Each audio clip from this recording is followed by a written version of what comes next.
Oh, and the bat wipe at the end. That's what really made it. Wow. Thank you, secret storyteller Clinton Trucks, for that incredible work. Oh my gosh. In fact, let's bring him in here while I try to get myself unblurified. Clinton Trucks. It's me, Hi. Clint. Wow, that was amazing. Thanks, That was man. some amazing work.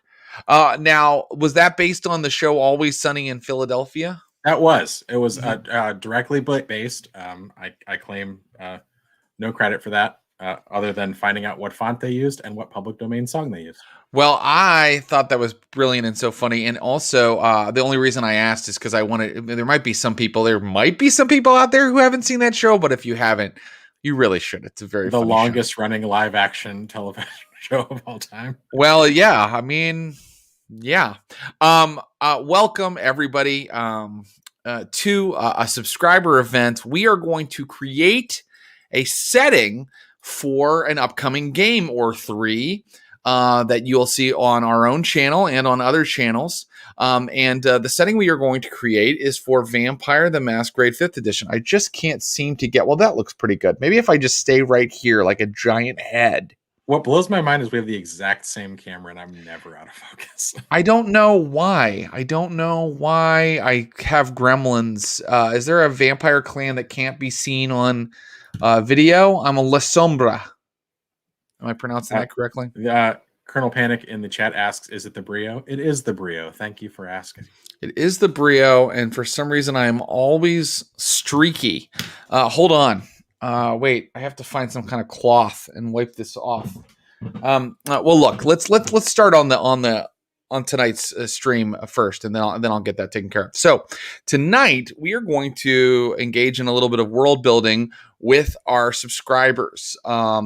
If you haven't already subscribed to the Stream of Blood, we ask that you please do. It is the only way that we support our channel. And we have, I think we're going to have 10 Twitch subscribers in here with us tonight, helping generate ideas for what kind of things could happen in the vampire world in the city of Philadelphia. Have you ever been to Philadelphia, Clint? I have. I love Philadelphia. Philadelphia is great. I've only been a handful of times. Just for comedy, I presume? Yes, for stand-up comedies. Playing Helium, I'm guessing? No, I never actually played Helium. I did like other venues. Yeah. Wow, way to pour salt in the wound, Clint. Sorry, yeah, dude. Helium never asked. Never got the pass at Helium. Woo. Never got passed at the old Helium. But thanks for assuming. Most of my time in Philly was because I was a collegiate quiz bowl or college bowl there we player, go. And we would go and play in Philly all the time. Wow. I mean, looking at you, I would have never imagined that you were a collegiate quiz bowl player. To you, would you believe a life of collegiate quiz bowl takes you to playing role-playing games online? I'm just shocked. I mean, it's like when people look at me, they usually think, that guy probably restores classic cars. They don't realize that I'm so into tabletop role-playing games. It's because you always have those cigarettes rolled up in your sleeve. And that's right. So get pink, everybody. I have my rosé. We're going to have a fun little casual little time here. And we're going to see how easy it really is to create one of these settings. You don't have to be a novelist. You can just be a cool person, which all of these subscribers are. Sure. And we've prepared nothing. We've prepared very little. Very little. Asked our participants to arrive with empty hands. That's right. Yeah. So we have prepared a little bit. I've prepared the things that we're going to fill in, like the basic roles in the city that we're going to fill in. And also I looked at the map of Philadelphia and its various landmarks a little bit and came up with a couple places stuff might be happening that we can talk about as we kind of fill these things in. So just to give an example of what you will be filling in, let's show if we can, Mr. Clinton Trucks, our first little entry. So I looked through all the books, guys. Yeah, I actually read the books. Yes. You said you were going to be pulling it up mere moments ago. Shall I do it? Yes, of course. I said I could write on it, but I don't know if I can. I have it on my other computer here.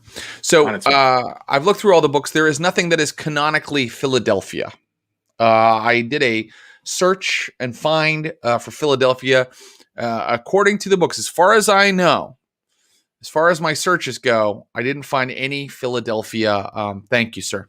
So I didn't find any Philadelphia info. So that means the only thing that's canonical at this point is something that we touched on with our Vampires of Pittsburgh Coterie in a previous episode. It might have been.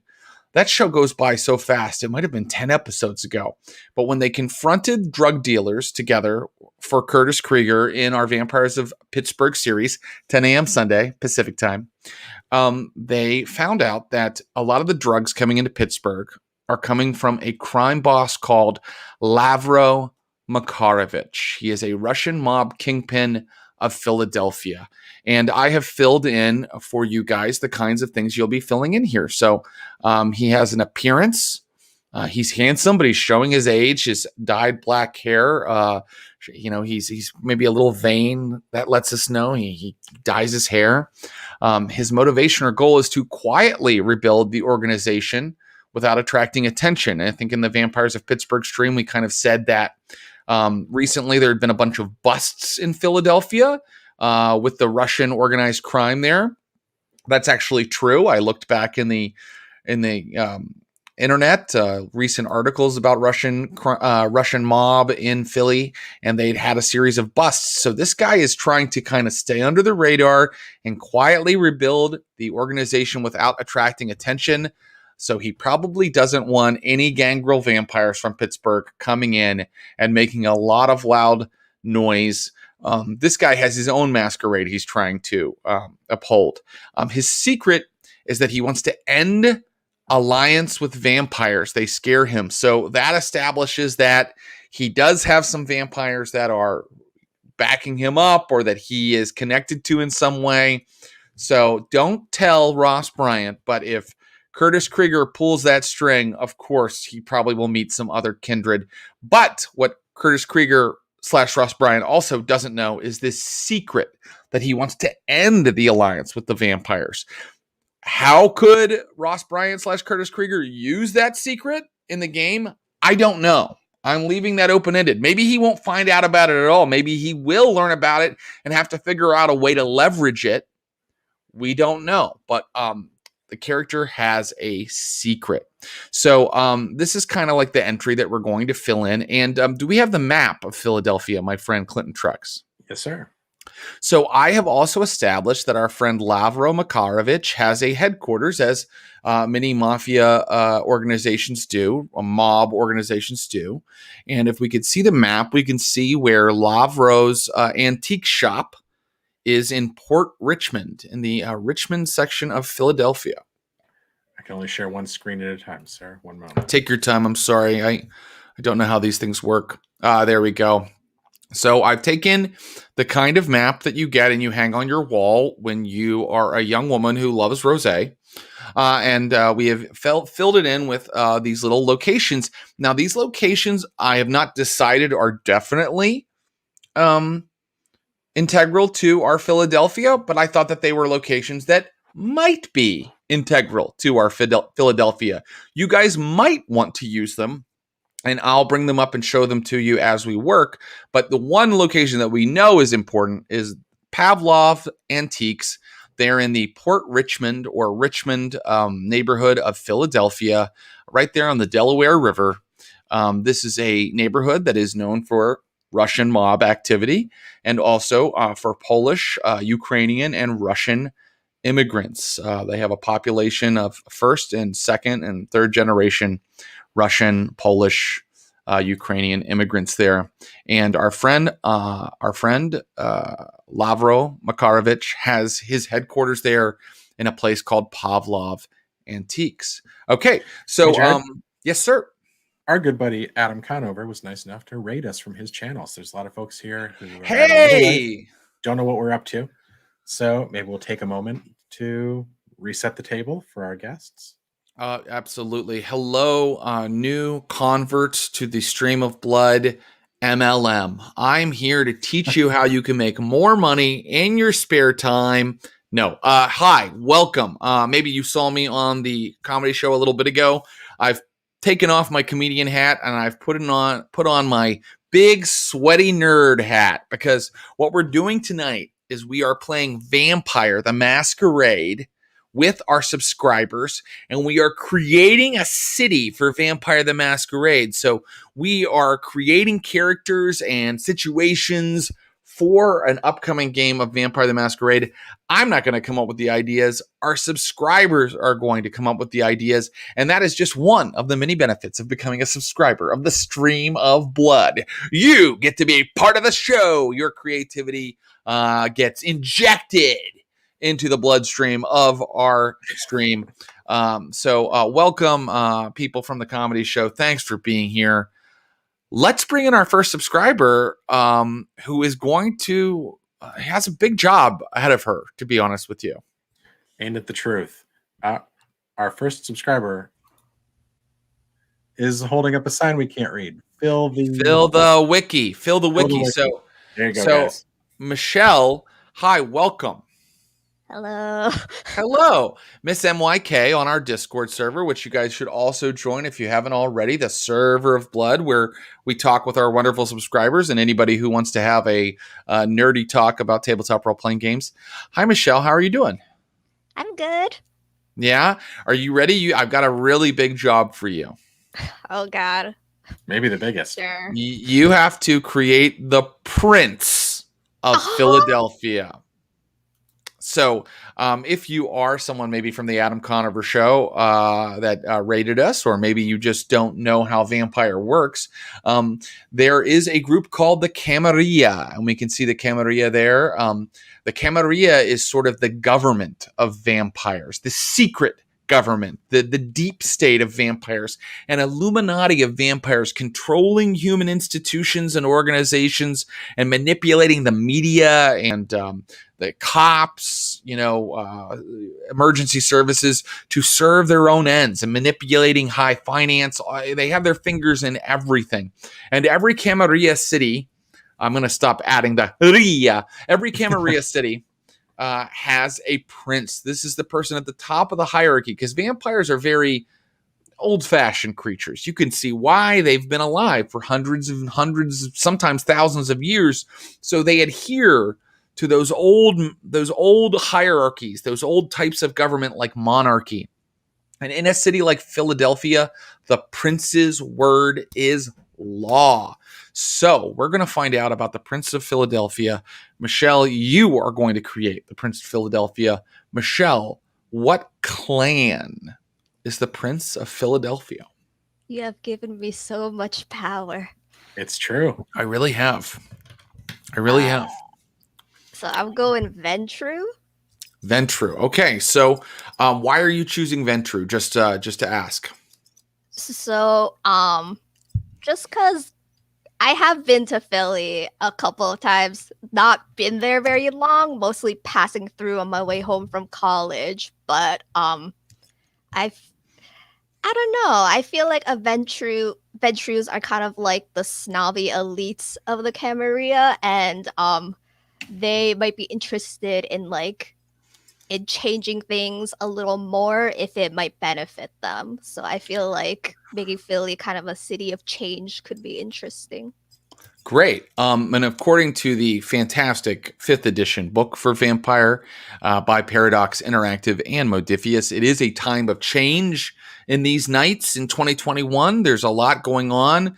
A lot of the elders have left America and their usual domains to go off, following the beckoning, to go off into the Middle East to fight the Gehenna War. And so younger vampires are left in control of these huge domains back in the States, back in the rest of the civilized world. And as you say, the Ventru are the blue bloods. There are probably more princes among the Ventru than any other clan. They are old school vampire royalty. So it makes sense that Ventru would be the Prince of Philadelphia. And Philadelphia, by the way, is an old school city too, right? It's got so much history with the American Revolution. It's a very old American city. So it makes sense that a Ventru would be in charge.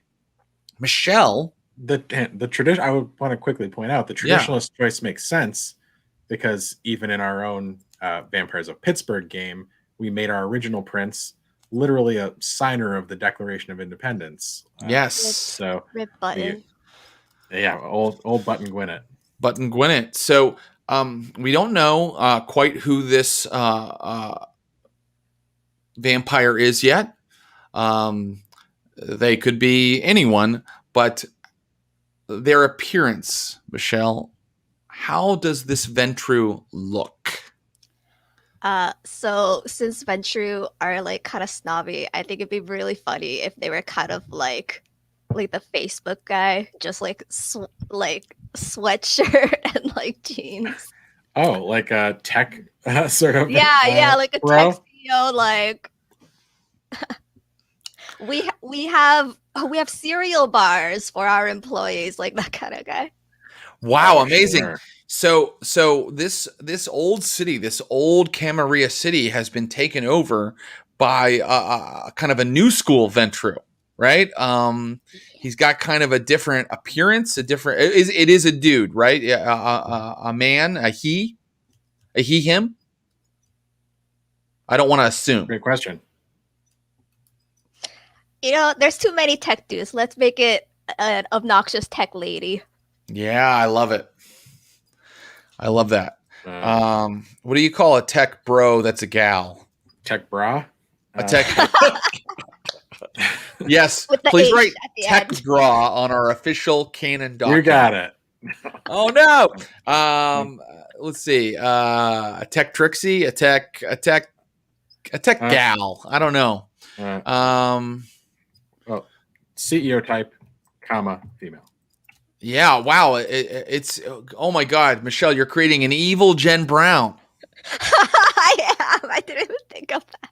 That's incredible. Yeah. Well, that's okay. I think I kind of love that. How weird will Curtis Krieger feel if he comes face to face with this prince who resembles his coterie mate in some ways? You know, I mean, I think that she's probably very different. It is a she. She does go by she. You think? Yeah, I Okay. think so. Okay. Now let's go to the next part, which is this is very important. This gives our NPC forward momentum. What is her motivation or goal? I think her motivation is to drag the Camarilla kicking and screaming into the modern age, I because love that. this will like help them survive in the future. This will give them a leg up over Anarchs if they're on the same technology level. She wants to bring them into the now. Great. I love it. Yes. I think that's a great motivation. And we already know, what decisions she'll make about any given thing that comes across her desk based on that motivation, right? Like we can kind of assume a lot of things about her from that. So it gives us like kind of a nice wide rubric on like, when she'll send out the shock troops, etc. She'll always take the more modernist approach to everything. And Now, immediately pits her against some of the older powers. it really can't does. change. So this might be an embattled prince. We're not she may sure not be yet. popular. Yeah, she may not be popular. She might not. It feels like maybe the Prince of Philadelphia recently felt the beckoning, left, and perhaps his child or her child, or perhaps just this lady filled the gap somehow. And now finally, this is my favorite part of any NPC. This is a thing that they don't. A secret is a great part of an NPC. It's something that they don't want anybody else to know, that could be used against them, that if it got out, there'd be problems for them, and they would have to probably make some sort of frenzy roll. Michelle, what do you think this Ventru's secret is? Ventru can only feed on certain types of people, right? That's right. So they have, that is their weakness, their prey exclusion. So what if I know there's a predator type in VTM that's the cleaver. They like have a little family. What if she can only feed from her own like bloodline from when she was human? So she has to like protect her descent. Ooh, that's a good one. And you know what? Why else I like that? The Camarilla really doesn't like that very much. The Camarilla really, I was reading the Camarilla book, and there were like a lot of things about how they kind of look down on cleavers a little bit, because you're supposed to sort of embrace your vampiric existence, find a bit of balance in your vampiric existence, but not make any strong mortal ties. And this lady, she has to stick close to her family. Which is a real weakness. That's a great thing to keep secret. Oh, she has to keep it secret. I mean, if you hurt her family, she's fucking gonna die. She's destroyed. Holy shit, Michelle, this fucking character. I'm so excited to use this character. I'm excited to see her. You know what I hadn't thought through is names. Should we give her a name? Why not? I like doing names, Jared. Wait, you like doing names, Clinton I love Trucks? doing names. Give us a name, Clint. Do it, Clint. Oh no! I mean, I need to like get into my pose. Babynames.com in the see corner. what comes to me from the. Clint's afraid that we're gonna have like a bunch of like powerful vampire NPCs whose names are like Poopy Pants. Yeah, Poopy Pants, Dick Liquor. That's not going to happen. Okay, we will save the names for later. But what I will say is this. Those of you in the chat who are not one of our subscribers who is getting the opportunity to fill in these NPCs, you may suggest names in order for us to know who you're talking about, because we're about to move on to the sheriff, as you can see from our doc here. Please write the prince and then the name. And I tell you something, if I see some good names, I mean, that's going to be the name. Okay. But for example, Twist 84, our good pal Dustin just wrote Vampy McVampface. That's probably not going to get picked. I think it sounds great. But if you have like a legit, and if Enoch Damanian Blackheart is a beautiful name, but it's not what this lady's name is going to be. If you want us to be considering your names off of the stream, please drop them in the Discord, and we will. Makes sense. I'll make a big list. So. Can I make a request? Yes, sure. You of course can. Since she's the anti-Jen Brown and I just need more Asian vampires, can she be a scary Asian lady? Absolutely. That request is granted and now canon. Michelle, you were the one who spearheaded our wiki. I want to thank you for that. Guys, fill the wiki up with information. Look, there's a new Philadelphia entry that needs filled in after tonight. So thank you for that, Michelle, and thanks for helping us create the Prince. Thank you for giving me so much power. I knew already. I knew that you would use it wisely. It hasn't corrupted you one bit. Thank you, Michelle. Bye. Bye-bye. I am so happy about our new Prince of Philadelphia. What an interesting character, and not what I would have created, but that's what's cool about doing it this way. I'm being surprised, and now there's an evil Jen Brown in charge of Philadelphia. Holy shit, that's really exciting. Okay, it tells us so much just from those few details. We have an idea of enemies and allies and weaknesses and goals. A ton to do. Absolutely. Let's bring in our next subscriber who's going to help us create the sheriff. Wrong. Whoa, Clancy, cameo by Clancy Knocked. And here we are with Declan. What's up, Declan? Hey, guys. Not much. Having a great time. I'm so happy to have you here, Declan. It's great talking to you on the Discord. It's even better talking to you face-to-face a little bit. How's your night going? Never better. Drew a whole bunch. Yeah, hung out with friends, doing this. I'm wearing my goth crap for the first time in a year and a half. I'm elated. Yeah. Dude, I like your background too. What's in the background there, bro? Thank you. It's anime posters. There's a skull down there. You put in so much more work for your background than we ever have. Thank goodness. Yeah, it's true.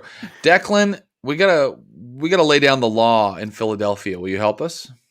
Of course. It's my solemn duty. Okay, here we go.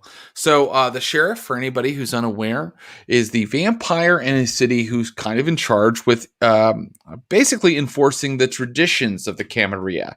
So the tradition of hospitality, the tradition of progeny, all the different, the Masquerade. I mean, the big part of the sheriff's job is maintaining the Masquerade, not letting vampires run around willy-nilly, showing off their powers, proving to mortals that they're vampires, and bringing the second Inquisition down on the city. And after what's happened to Pittsburgh, boy, the sheriff of Philadelphia is probably very serious about that job. So the sheriff usually needs to be someone who can enforce laws, whether that's through physical force or some other kind of way of bringing down the law on people. Declan, let's start with an easy question. What clan is the sheriff of Philadelphia? Jared, I'm so happy you asked. I don't know a ton about the system. I'm kind of torn between Nosferatu, or what's another like mental-based clan? Mental-based. I think a mental sheriff would be fun. So someone that uses a lot of disciplines or vampire powers that have to deal with sort of mental powers. Yeah. Dominate. Well, I'd say the Tremere fit that bill. They have blood sorcery, but they also have auspex, right? And let me make sure. The Tremere are also very brainy people in general. You know, I'm going to stop you there. Malkavian's interesting. I like Malkavian. No, they're very mental as well. They have a lot of mental powers as well. For my idea, I think Tremere would be perfect. Great. Oh, great. Okay, great. What an interesting way to go. So normally the sheriff is thought of, kind of by default as like a physical type, a soldier or a cop type. And we've already made our sheriff of Philadelphia more of a scholar, because that is the Tremere are a clan of scholar vampires who study blood sorcery and the history of the kindred. So I kind of love this. Is a very different take. Declan, what should we do for this sheriff's appearance? I love Stream of Blood. It's a great system. You do not have an evil jester character. I think that is a glaring omission.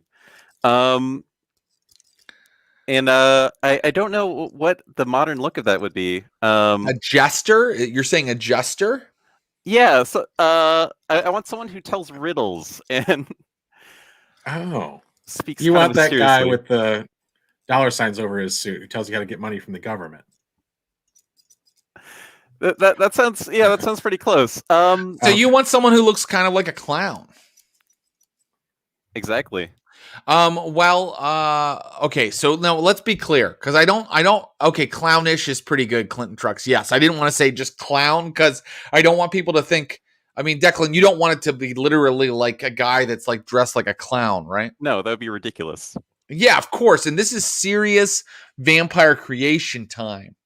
We're seriously creating a vampire government. Maybe they're like a hype beast clown. Like they have like cool fashion. It just says like honk down their shirt.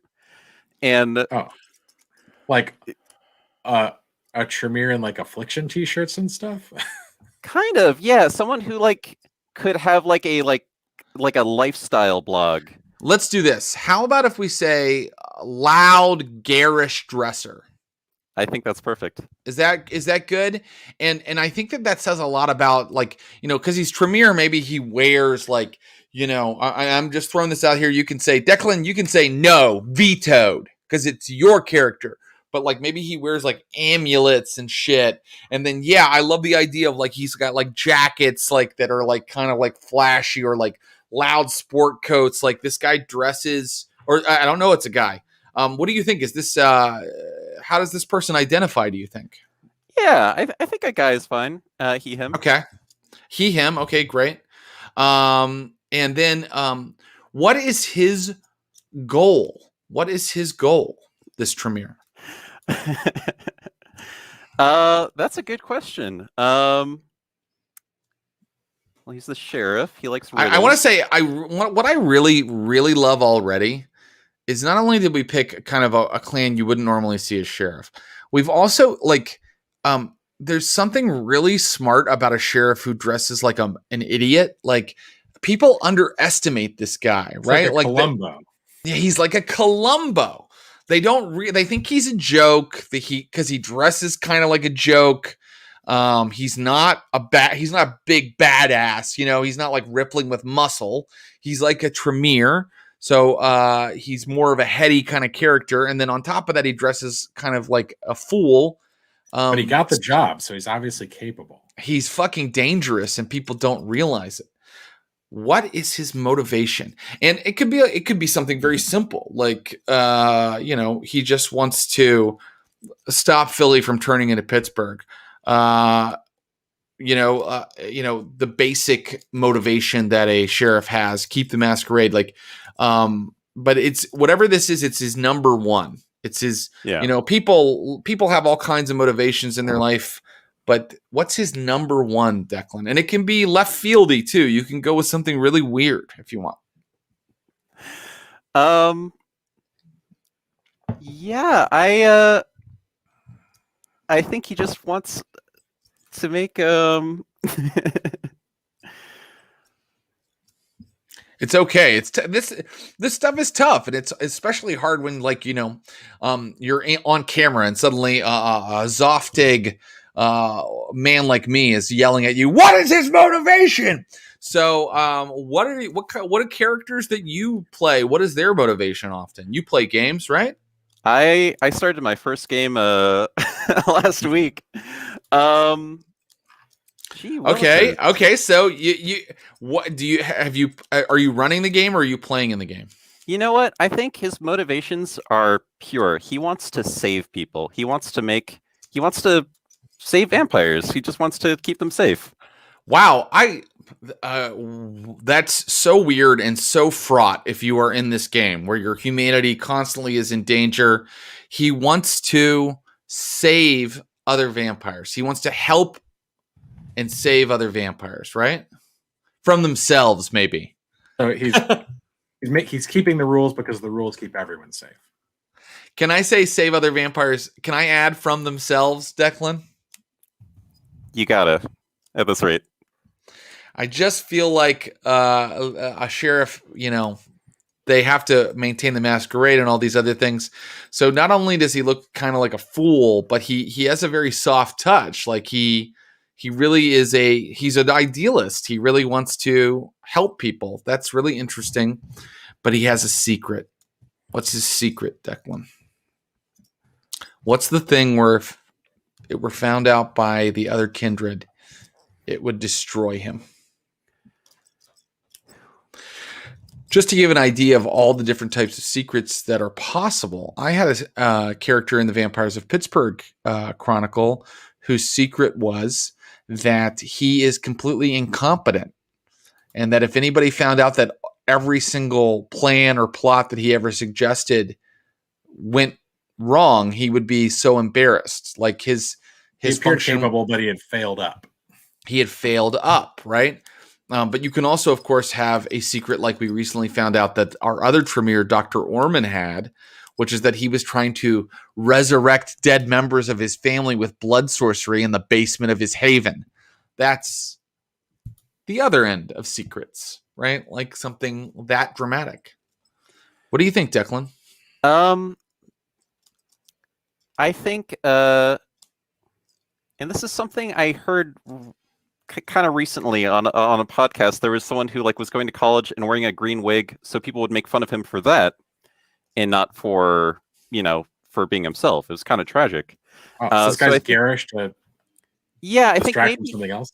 Maybe he's just extremely self-conscious or just fragile, and he's kind of putting on this goofy front just so people aren't hey, I don't know.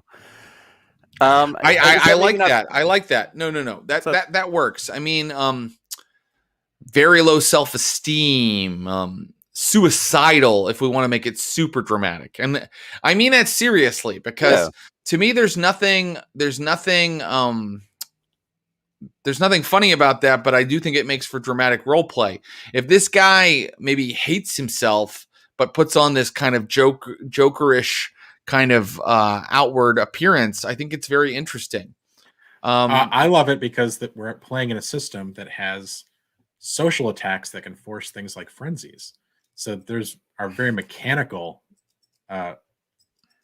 ramifications to being self-conscious or fragile emotionally. Very good. So he's just an emotional mess. But he is the sheriff. Wow. Wow. Philadelphia is already in a lot of trouble. The sheriff is so self-conscious and fragile that he could easily be destroyed with some social attacks. Sounds great. All right. We got our Thank you very sheriff. much. Thank you very much, Declan. All right. Thank you so much, Declan. Okay. So we already have 2 really interesting NPCs, and I think I should just create all of my campaigns going forward this way, Clinton Trucks. What do you think? That's a lot of work on my end, so please don't. Right. No, fair enough. I just feel like crowdsourcing the work that I do is just like way easier on me. So No, you're gonna have to do a lot of this. I'm sorry. okay. Well, fair enough. Why don't we bring in our next subscriber, who's going to be filling in kind of a new sort of role in the Camarilla that we don't often see. That's kind of a new thing added for V5. Hey, what's up, Dustin? How you doing? Hey, good. Thanks so Glad much to for be here. joining us.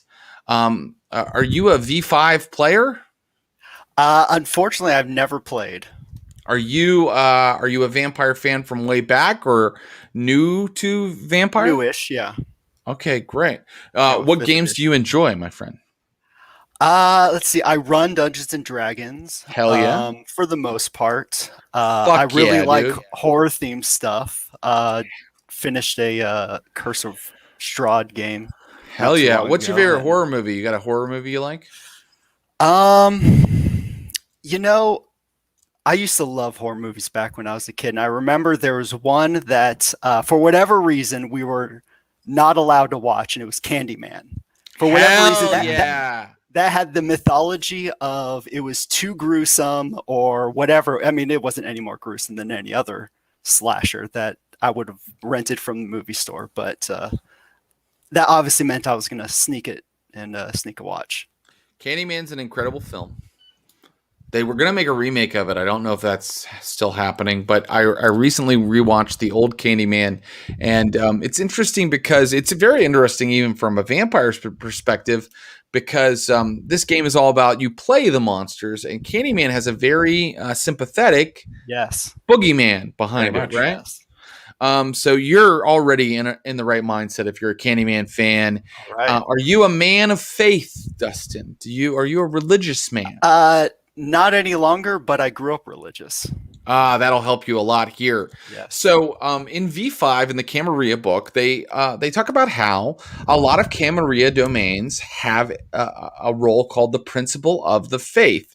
Now, we could have gone with Harpy or Keeper of Elysium. There's all these different roles that the Camarilla has that we've kind of seen before. And when I saw this in the Camarilla book, I said, we got to use this. And maybe in Philadelphia, for whatever reason, there is a spiritual component to the Camarilla, or there is an important vampire who brings in a lot of spirituality. And the Principle of the Faith can be all kinds of different people. Some are like, fire and brimstone preachers who preach damnation for the vampires if they don't follow a certain path. And others are more like spiritual gurus who kind of give people sort of like, new agey advice. Well, I mean, you brought up my religious history, so let's lean into that. I like the charismatic kind of grifter type. Interesting. Sure. Like I'm thinking of Malk, actually. A Malkavian. So our first Malkavian, and boy, is that a fun clan, because of course their compulsion and their weakness is their sort of let's just call it left of center mentality. They or There's divine a spiritual aspect to them. Divine madness, we can call it that. Yeah. So the Principle of the Faith in Philadelphia is a Malkavian. What does this Malkavian look like? Let's see. It could go a lot of different ways. My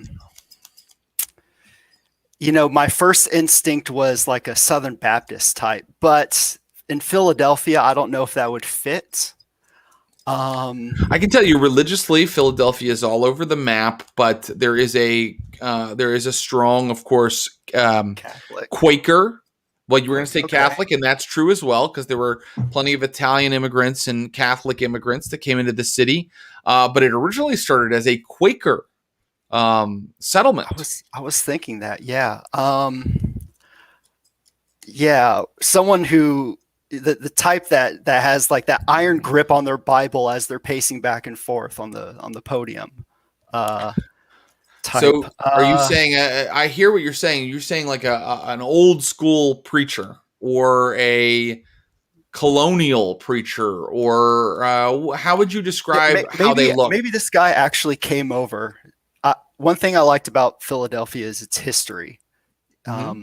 So maybe this guy came over, on a boat with everyone else, although maybe not with everyone else, but he was here, or she, whoever.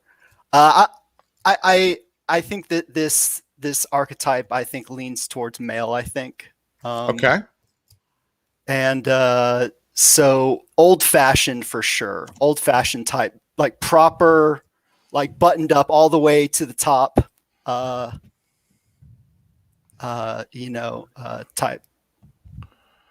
Maybe it. Has an old school hat that he wears. I think we got to go full Quaker. You get that Quaker hat. You know what I'm talking about? That's the old preacher hat you're talking about.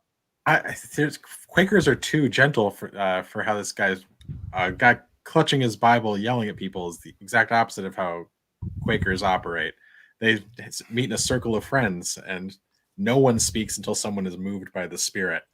Doesn't feel very Quaker, as I'm picturing this guy. Thanks for no butting us, Clinton Trucks. I like Declan, you decide. Is it what kind of guy is this? Besmirch the Quakers. That's all. Well, we're not besmirching them. We're just saying that perhaps the principle of the faith is one, but I don't want to force Declan down any path. Declan, what do you think? I think that we need to decide what is the sort of denomination here. Yeah, Puritan maybe.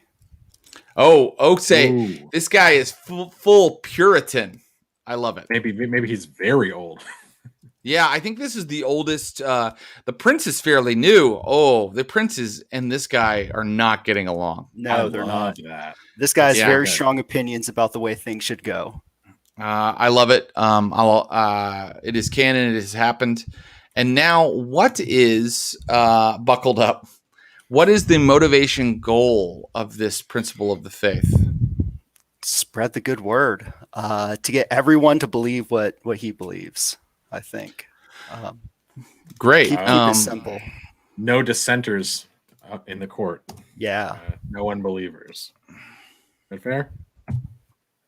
Yeah, I mean, to bring everybody into the fold. Does that sound right, Declan? Yeah, I think that will work. Yeah, I mean, he probably sees himself as a shepherd, and he's merely looking after everyone. But it's really about control. Very good. Shepherd, Herd. I'm coming back to it. SHEP, Clint. You know what? SHEP. Yep. HERD. There you go, baby. And our principle of the faith, our puritanical Malkavian, he has a secret. What is his secret, Declan? I want to take a sharp turn from this more kind of stereotypical type. That's a good idea. You know what? What a great. So that's very smart, because what's cool about characters is that to make them interesting, you can add one thing that doesn't fit the rest of it. And that can be really kind of interesting for a character, and certainly would fit into a secret, right? Because if someone's trying to put out this kind of appearance of being a certain type of person, having a secret that doesn't fit with that makes sense. So what is his secret, Declan? I'm unsure. You don't have to. It doesn't have to be brilliant. It doesn't have to be. What's your first thought? Just say what's in your head right now. I guess. I mean, the go-to would be he's a hypocrite. I guess. But that Okay. seems too on the nose. Maybe It there's doesn't, a cool though. spin that can be. It really done with doesn't. it. It doesn't have to be too on the nose. And by the way, that's pretty vague at this point. So we can say hypocrite. How is he a hypocrite? Now we can drill down and find out what specifically about him I makes guess him it a depends hypocrite. about his ideology, whatever that is. Well, we've said he's a Puritan. So a Puritan, Puritan is a Protestant who believes very, very strongly in heaven and hell, especially hell. Mm-hmm. They believe that any kind of deviation from the scripture will send you to hell. These are people that put people in stocks for, speaking the Lord's name in vain or looking at another woman. Right. The stocks are horrible. I think I'm going to snipe private chat again and say he's not a believer. He doesn't actually believe. He doesn't actually believe? Oh, that's great. He's a non-believer. He likes the power, but not the doesn't actually believe in it anymore. Oh my god, I've called you Declan, Dustin, for fucking 5 minutes, and I apologize. It's I got all right. Dustin and Declan mixed up. I apologize. Not an actual believer, lost his faith long ago. And Maybe by it was when he God, was turned. Maybe it was slow. Who knows? But yeah, Dustin, I mean, he's a vampire. They lose their humanity. I mean, absolutely he lost his faith, and he's still going through the motions because this is his lot in life, in his unlife. This is his role. It's what gives him power. That is such a dagger in the heart secret. Great. I love it. Also, how very Malkavian too, to pretend to be and to be the convincing, leader of a faith and to be convincing. Yeah. Super Malkavian. I love it. Thank you for this character. Yeah. Great job. Sorry for calling you Declan. That was stupid. I'll forgive you this time. All right. Thank you, Dustin. See you later. See you, buddy. Let's keep going. We're already behind schedule, Clinton Trucks. We have to fill in our entire roster of NPCs. I want a phone book when we're done. Okay. Well, I think we're going to get one. And I know who's going to help. Oh, hello. Usually Hey, you Derek. warn people before putting them on a live stream. Hey, what's up, Derek? Hanging out, enjoying the stream. Well, thanks for being here, and thanks for helping us create Philadelphia. I mean, anytime anybody needs vampire help, I'm always there. This guy knows the most about vampires, so I'm expecting a lot from you, Derek. Don't disappoint me. I feel like we're about to get into some deep lore here. Well, we're asking a lot because we've asked everybody else to create one person, whereas Derek gets to create an entire coterie, right? A whole coterie. A whole coterie. So I didn't think that there should just be single NPCs. There's probably, quite a few coteries wandering around Philadelphia. And I know that this is kind of slightly abridged, but I think that, you can fill in as much as you want here. Like if there's something other than just motivation goal, like if you have an idea of some of the members, you can certainly fill that in as well. But I definitely wanted a coterie that works for the Camarilla, working in Philadelphia. So let's see. We probably shouldn't fill in the name first of the coterie first. We should probably think of what coterie type. Well, especially Clint likes names, so we don't want to take that away from him. In this case, we'll see who we're dealing with and if a name calls to your heart. But I do have an idea. So, Oh, great. So with the Camarilla, the whole point of the Camarilla, the reason you join the Camarilla is for stability and safety. You give up control, you get safety. So what if the first coterie that we make is the coterie who is responsible for making sure that vampires in the city get fed? Great. I love that. Interesting. Let's see. I'm going to look up the coterie types, but just write that down, Clinton Trucks. They make sure that I've got the coterie types pulled up, and this sounds like smart guy. A hunting party captures humans with particular resonances. It could be Plumieres, a social coterie, like getting enough blood for gatherings. Or it could also just be a new type, right? It could just Indeed. be. Let's just say they are responsible for making sure people in the Camarilla get fed. Mm-hmm. So I think, like, you know, their one explicit official duty is to make sure that the Elysium has always got stocks ready to go. And they are the ones who basically, if any vampire is down and out, because, you know, this ties into the Prince wanting to make sure that everybody has cereal bars as they're working. So the Prince is a whole coterie who's responsible for anytime anybody is down on their luck, needs some meal, needs to take the edge off their hunger so they don't risk breaking the Masquerade. Like, you know, I see this Prince being very, let's give people carrots to get them to do what we want, and let's avoid using the stick. So they're very much like, let the blood run freely, keep everybody's hunger down, so people are less likely to make mistakes and screw over the Masquerade. I love it. And also, Clinton Trucks, I say that by definition, by what we've written here, they must also be a hunting party. Like, they're going to have to hunt mortals and, you know, bring them to Elysium. So you can add that as well. I love that. Now, beyond their duty, beyond their coterie type, their official function, they have a motivation or goal as a coterie. Derek, what do you think that might be? I don't know. That's a little harder to say. Mm-hmm.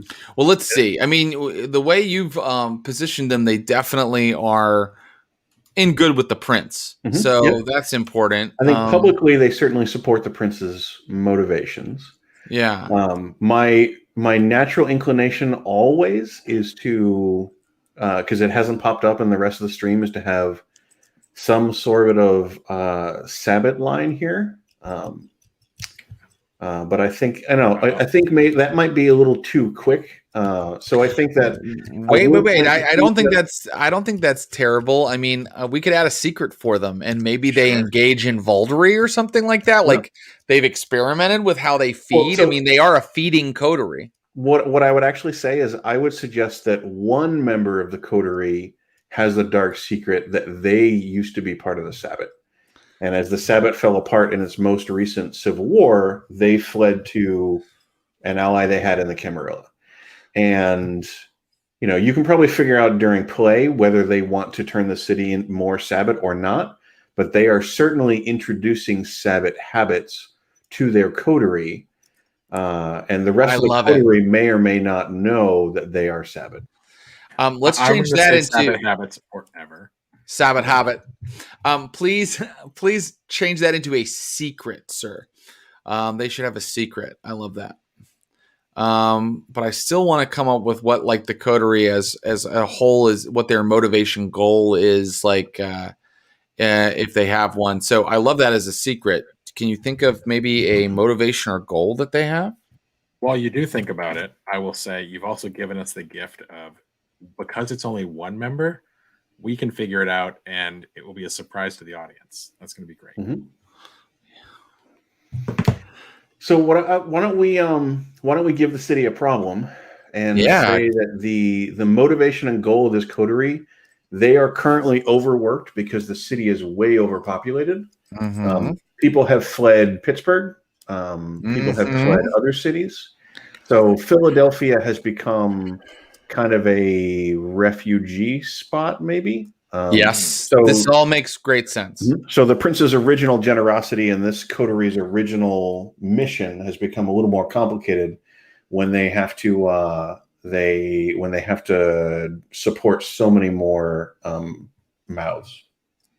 Right. So do you think they want to cut down on the number of vampires in the city, or do you think they want to really try to feed the become better? I think there's a conflict in the coterie about which way to do it. I love that. So why don't we say, I'm going to go maybe even further and say that there's an even disproportionate number of thin blood in the city. So some members of the coterie are like, look, we need to burn the thin bloods out to reduce the population in the city so that this is manageable. And other members of the Coterie don't want to do that because they think the Thin Bloods are people like any other vampire. Maybe some of them have sired Thin Bloods. Maybe some of them have friends among the Thin Bloods. But, I think that might be the wedge inside the Coterie to split the Coterie up. If the players need an angle on that, is the Coterie is divided as to how to deal with the overpopulation in the city. It's great, and I also see new vampires in the city might have a problem with these guys. They might have a problem with them rather, because they're trying to deal with the hunger here. It's out of control. The overpopulation's out of control. They're probably annoyed. I don't think that the sheriff is an enemy of theirs, but I suspect they're annoyed at the sheriff because the sheriff didn't strike me as a by the books strict enforcer of rules. So if the sheriff is not limiting the population and limiting newcomers and make sure they get announced, they might be annoyed and feel like the sheriff should be replaced. I completely agree. Add that as a second motivation. Want to replace the sheriff. And is any name speaking to you, Derek? For this coterie. And, names for coteries can be all over the map from Names are tough. Yeah, they are tough. They are tough. We can take name suggestions in the Discord if you'd rather. I mean, I think I prefer really overwrought, overblown names. Great. So, I would suggest Red Goblet Society for now. I feel like this is some sort of dinner club, basically.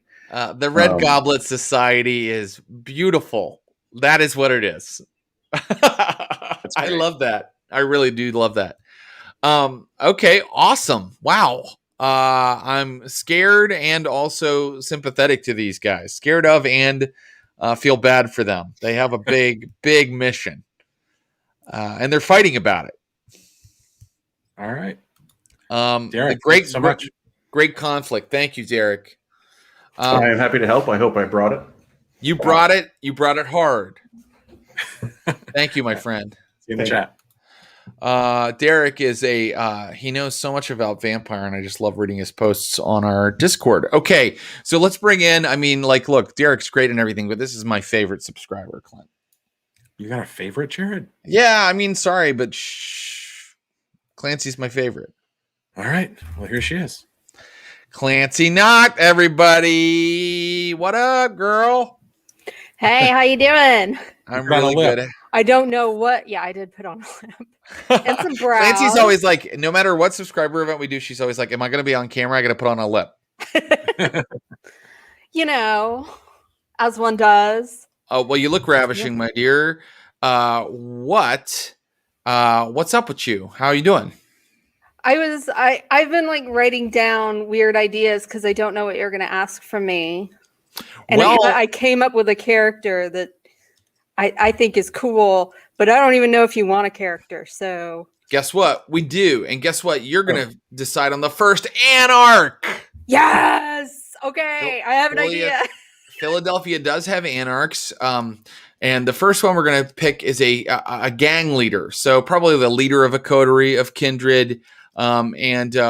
You'll see cell member right below that. So I think the cell member that we're going to create in a little bit is more politically motivated, as Anarchs sometimes are.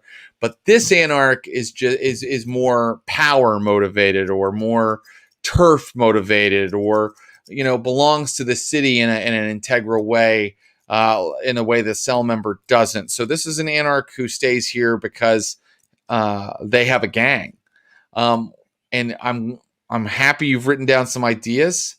Is clan one of those ideas you've written down? Yes. I was doing it while you were I wasn't. So can I use Tamitsi, the new clan? For an Anarch? The dragons? I can use Timisce.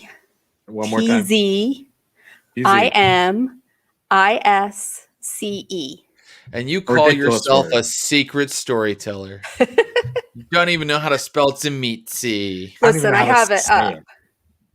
Oh, I just said like this gang leader probably stays in the city because they feel like they, maybe are integral to the city, or like this city is their home. And that's a very big part of the Tzimisce clan, is they kind of stay in their turf, or they stay in their kind of area.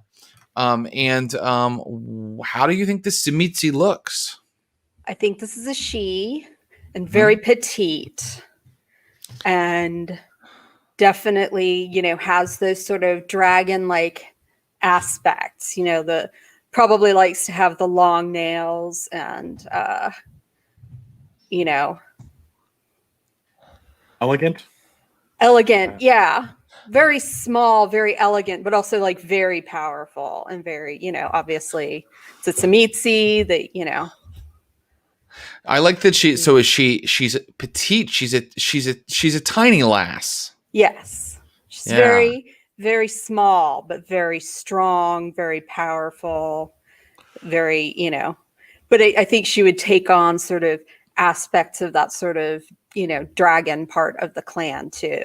She's the little dragon, they call her. Yeah. The little dragon. They might call her that behind her back, but yeah, they don't call her that to her face. If you say anything about her height to her, don't mess with the little dragon. She will just hit you with her blade, her nail blade. Also, I have a thought, and I want to see what you think about it, Clancy. So, our Russian mob boss has some sort of kindred ally, and the Tzimisce are, traditionally Eastern European, Slavic. And Port Richmond, where our Russian mob boss hangs out, that's very much the sort of culture there. Do you think that this could be the person that's kind of pushing around our Russian mob boss and making him do things he doesn't want to do? Great, because I love a little woman dragon, like kind of telling the Russian mob what to do. That makes me laugh a lot. Here's what's happening. Yeah. So what is our Tzimisce gang leader's motivation or goal? You could jump to secret if you have that idea first. I've got a couple secret motivation ideas. Okay. So the US Mint is in Philadelphia. So I thought it would be fun for a dragon, sort of dragon lady, to kind of maybe have some because it's the coins, and it's literal, I know. The dragon board. Yeah. So she's very motivated by greed and territory and well, why don't we make it that she wants to amass a hoard of wealth and goes on heists to do that, right? So this is this leader, she's not like a leader of like a street gang, she's the leader of like a heist crew. Yeah, and probably taking percentages from the mafia. Yes. For protection money. You want protection? You think you're the only one in the protection crew? I can do that. Yeah. Who's going to protect you from me? I love it. It's a straightforward motivation, but it's also very Tzimisce, very dragon, and it makes her kind of a very dynamic character who's like, suddenly doing these big masquerade breaching jobs just for money. Like, what a very Anarch kind of point of view, Right.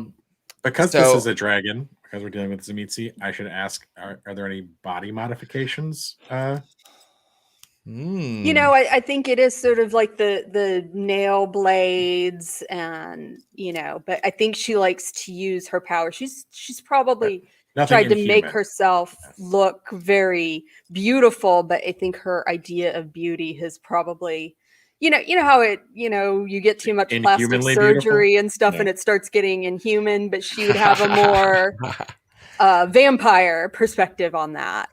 So, yeah, I love that. Inhumanly beautiful. Bones and, She's done her own plastic surgery on herself using some oh my god, vicissitude. Yeah. Vicissitude. I almost didn't have it. What's our dragon lady's secret? Okay, so I'm a romance writer, so I'm going to stay on brand. And I think she may have a secret lover. Great. A person.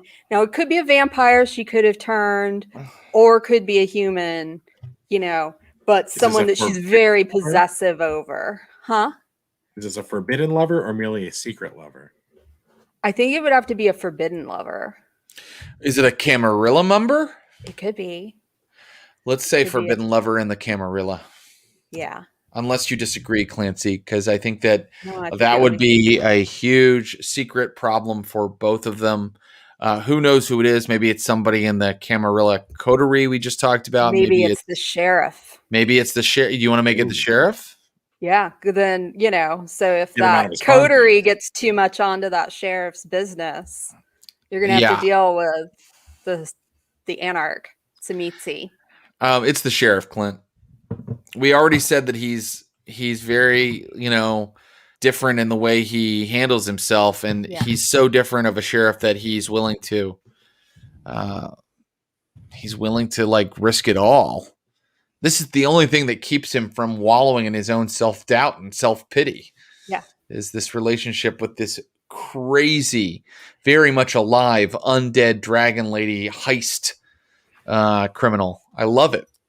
Yes. The Beautiful criminal. It's like out of sight. Hopefully we get some kind of romance scene where the players just kind of stand there while I play these two people, just Kiss, really kiss. Just you're kissing your hand. getting intimate.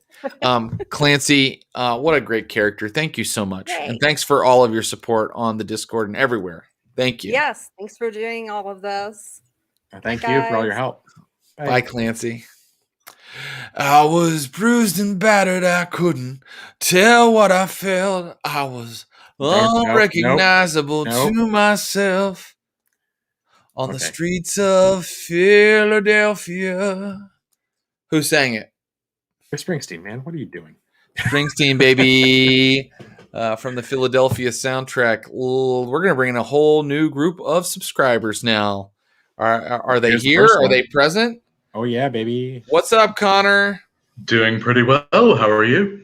Very well, sir. Thank you so much for joining us tonight. What do you think? Are you a game master? Yes, I am continuing my efforts to successfully storytell Mixed Circles and Exalted 2.5. Woo! Exalted. I haven't heard. Well, that's a name I ain't heard in a while. Exalted's a great game. Clint, are you familiar? I am. I've never played, but it was shelved right next to all the vampire books. So you bet. I remember my Exalted 1E. I had no money as a college student. I had barely a couple coins to scrape together, but you better believe I got that $30 together to buy that hardcover Exalted book when it came out. How's the game going?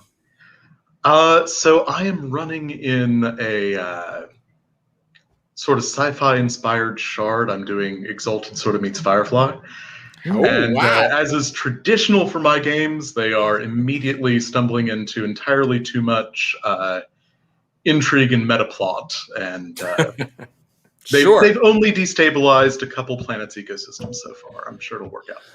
Well, let's bring that incredible creativity that has made you create a completely kind of unexpected Exalted chronicle to the Cell member. This is an Anarch who I will just say is a member of a cell. So instead of a kind of a gang like our last Anarch, this Anarch is maybe perhaps more politically or philosophically motivated in some way, as many Anarchs are. And I will start by just asking you, Connor, what clan should this Anarch be? At the risk of going stereotypical, but we're describing them as a cell member doing covert stuff, it's a clan we haven't had show up in Stream of Blood yet. How about the Banu Hakim? The Banu Hakim. Great. I love it. It's true. We haven't seen them in the Stream of Blood yet. They're really cool. You did. You actually did. Yeah. The Banu Hakim are nominally members of the Camarilla now, but this Banu Hakim has different ideas. And who knows exactly what kind of game this Banu Hakim is playing. First of all, how does this character identify, Connor? And then tell me a little bit about what they look like. I think we'll go with she, her pronouns. Okay. Female. Great. Great. And then what do you think is this Banu Hakim? What do they look like? What does she look like?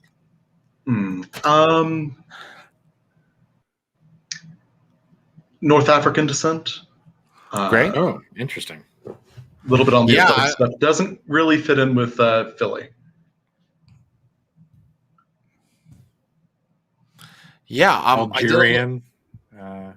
I did a little research, and there is like parts of Philly that have like North African, Mediterranean, Arabic cuisine. Like any big city, there is a small enclave, but you're right. It's not. They're not numerous people of that kind of background. So she would be a little alone in the city of brotherly love. And anything else about her appearance we should know? How does she dress, or is she beautiful? Is she plain? Is she unassuming? Studiedly unassuming. She's the sort who probably could dress up a good bit, but she is a cell member. She's trying to keep a low profile. Yeah, let's say that she is. Let's just say unassuming instead of trying to write studiedly. Unassuming, yes, and we know that she is unassuming on purpose. Yes. Okay, great. And what is this Banu Hakim's motivation? Now, one thing that springs to my mind, Connor, but I don't want to influence you, but I mean, like the Banu Hakim have just kind of joined the Camarilla in a big way. Is she an Anarch mole in the Camarilla, or is she a Camarilla mole in the Anarchs? Those are both possible. I think, as is tradition for the Anarch, she is politically motivated. I think she believes that the greater clan was wrong to join the Camarilla. Yes. And is attempting to, along with the rest of her cell, to manipulate things to show that the Camarilla are not capable of dealing with this new time of crisis with the Second Inquisition, with all the refugees. Great.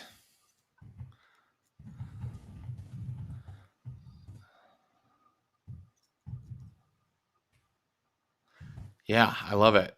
So she will go on missions and attempt to show the Camarilla to be incompetent however she can, and probably preach that. Is she openly kind of telling vampires this, at least members of her clan?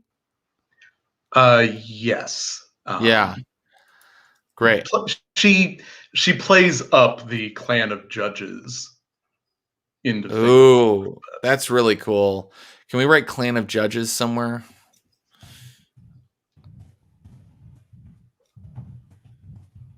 Great. But she has a secret, as all vampires do. Connor, what is that secret?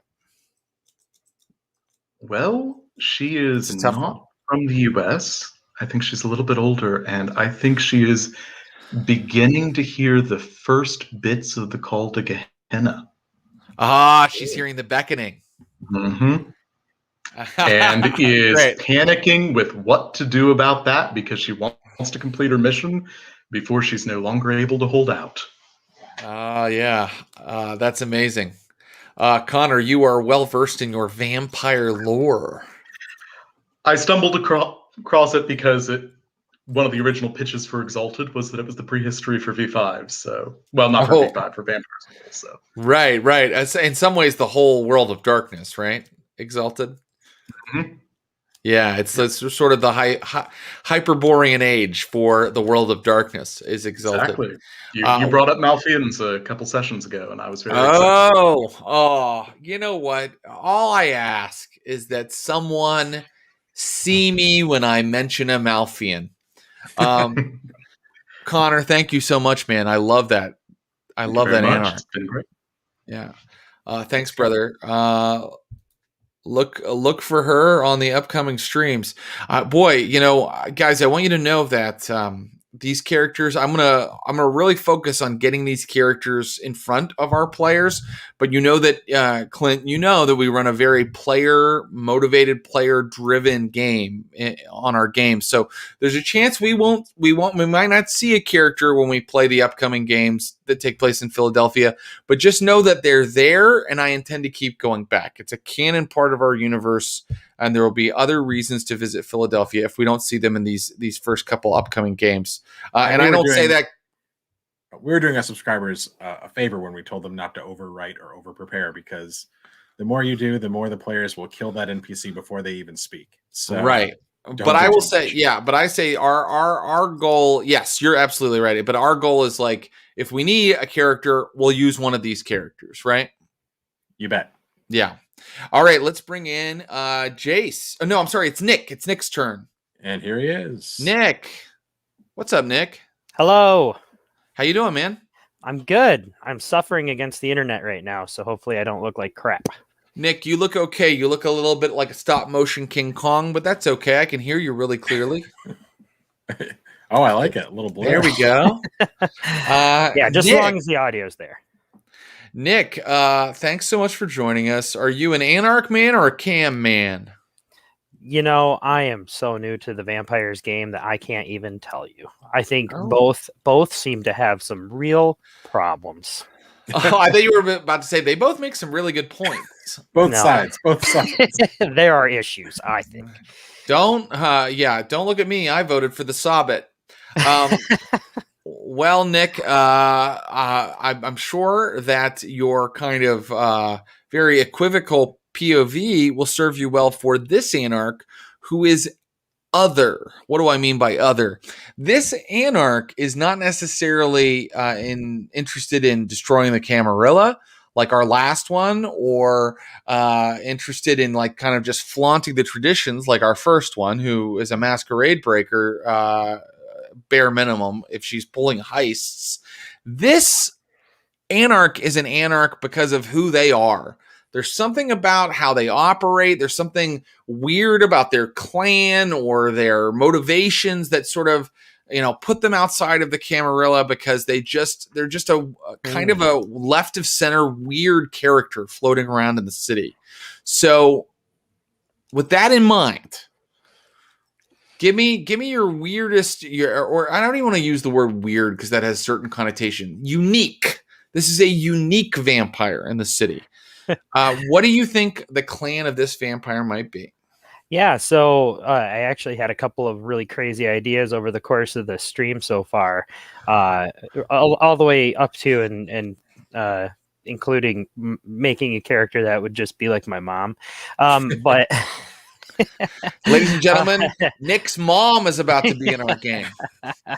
I think that actually I stumbled on something because I was just like, I'm totally unequipped. I don't know this vampire's world. I love vampires in general, and I've followed, ever since I was a kid. I've really loved vampires, but this one is something that's in this game that I don't think you've done yet, and it also caught me off guard.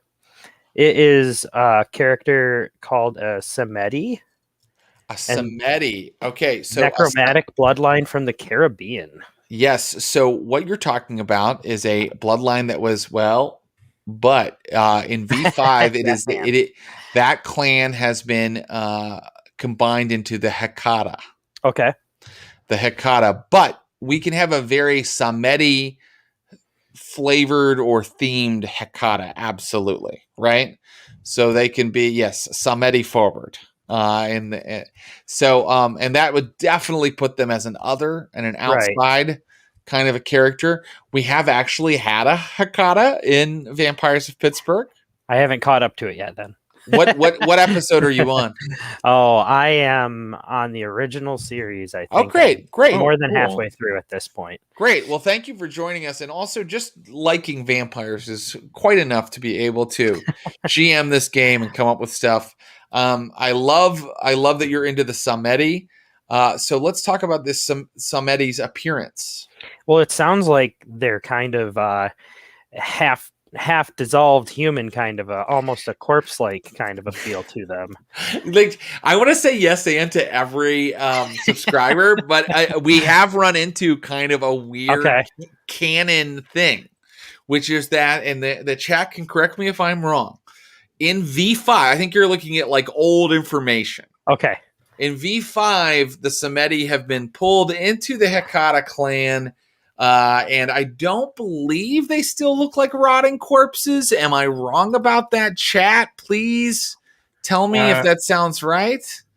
I trust Frequent Beef more than me. Beef. In V5, the Samedi are part of the Hecata. Depends on each one, he says. Oh, very good. Some are still rotting, some aren't. So then we can have that rotting corpse appearance. Great. Then guess what?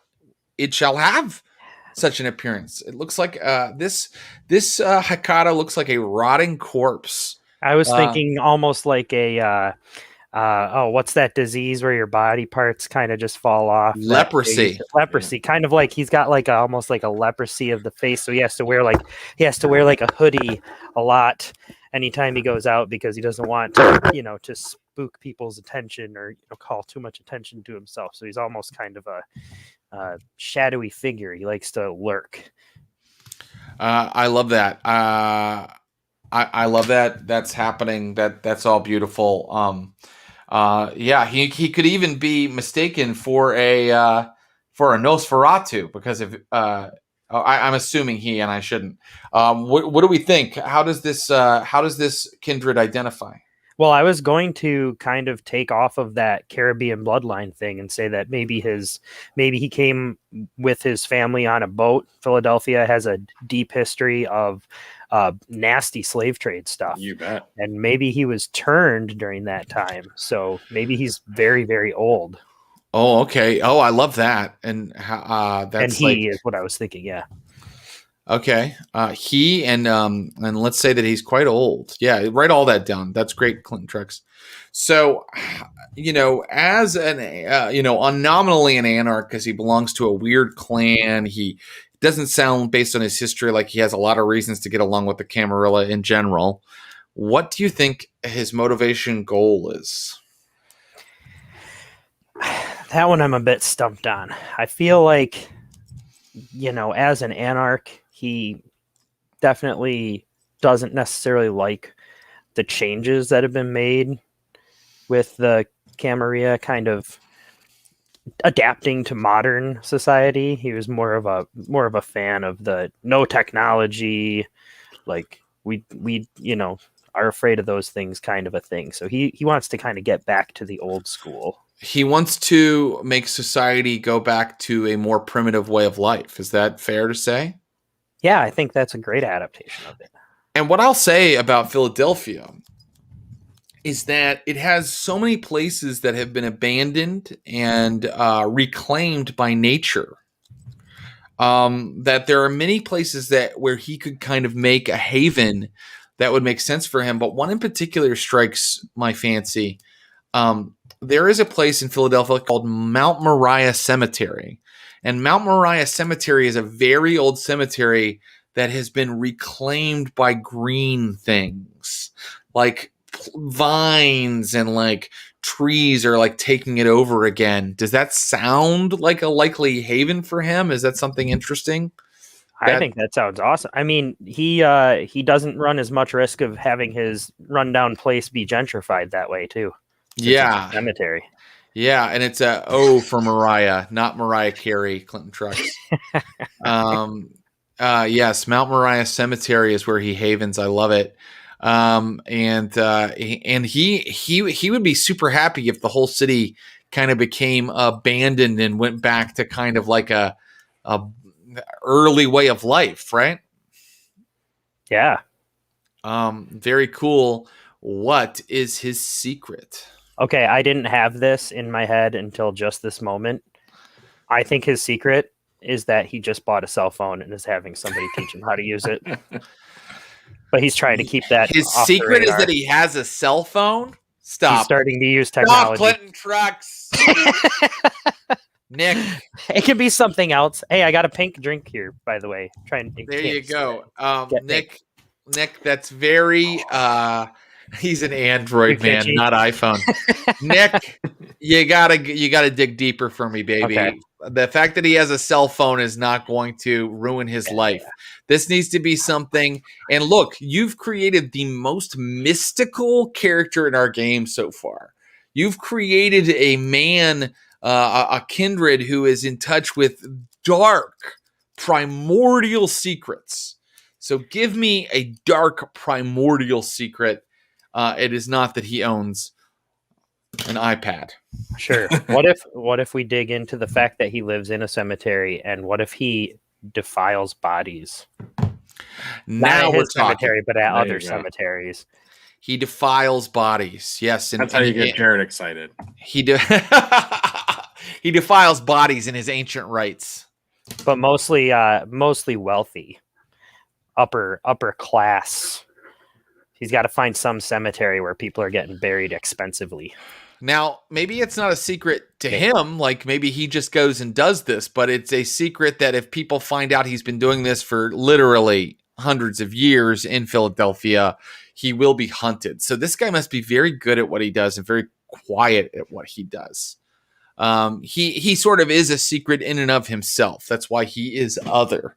I love this guy. He scares me. I think that he has a really interesting motivation. It's kind of like Ra's al Ghul. Have you ever read in the old comics how Ra's al Ghul wanted to return, destroy the cities of the earth so it could return to Eden and stuff like that? Oh yeah.